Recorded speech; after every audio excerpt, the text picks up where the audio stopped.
1 KG চিকেনে 200 গ্রাম দই আর 2-3টে পেঁয়াজ বাটা দিয়ে ম্যারিনেট করে রাখবে। আলু যদি তোমরা ভালোবাসো, আলু এভাবে নুন হলুদ দিয়ে ভেজে রাখবে।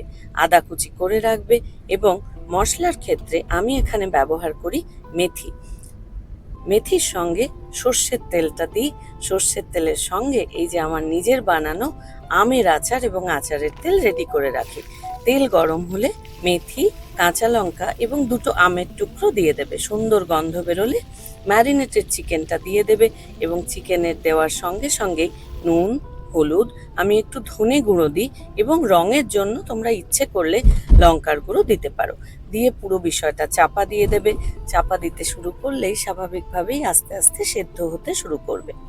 সেদ্ধ মোটামুটি যখন অর্ধেক হয়ে যাবে তখন ওই ভাজা আলুটা এই চিকেনের সঙ্গে তোমরা মিলিয়ে দিতে পারো। তাতে আরও কিছুটা আলুর মধ্যে রস ঢুকবে এবং আলুটাও টেস্টি হবে। তো এইভাবে যখন প্রায় শেষের দিকে হয়ে যাবে, ভালো ফুটতে শুরু করবে, তখন প্রায় যখন শেষই হয়ে গেছে তখন আমি ইউজ করি হচ্ছে সানরাইজের কাসুরি মেথি। কাসুরি মেথি দিলে এটার গন্ধটা ভীষণ ভালো হয়। এবং এই পর্যায়ে তোমরা আদা কুচি দেবে। ইচ্ছে করলে আদাটা আগে তেলের মধ্যেও দিতে পারো, কিন্তু আদার কড়া ফ্লেভার পাওয়ার জন্য আমি পরে আদাটা দিই। সঙ্গে বেশ খানিকটা আবার আচারের তেল এবং আমের আচার দিয়ে দিই।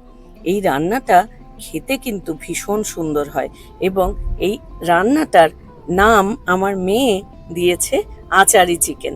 আচারি চিকেন নাম তার কারণ এখানে আচারের তেল ব্যবহার করা হয়। এই রেসিপিটা আমার মস্তিষ্ক প্রসূত বলতে পারো, খুব একটা রেসিপি আমি ফলো করি না, but I am sure if you cook it you are going to love it.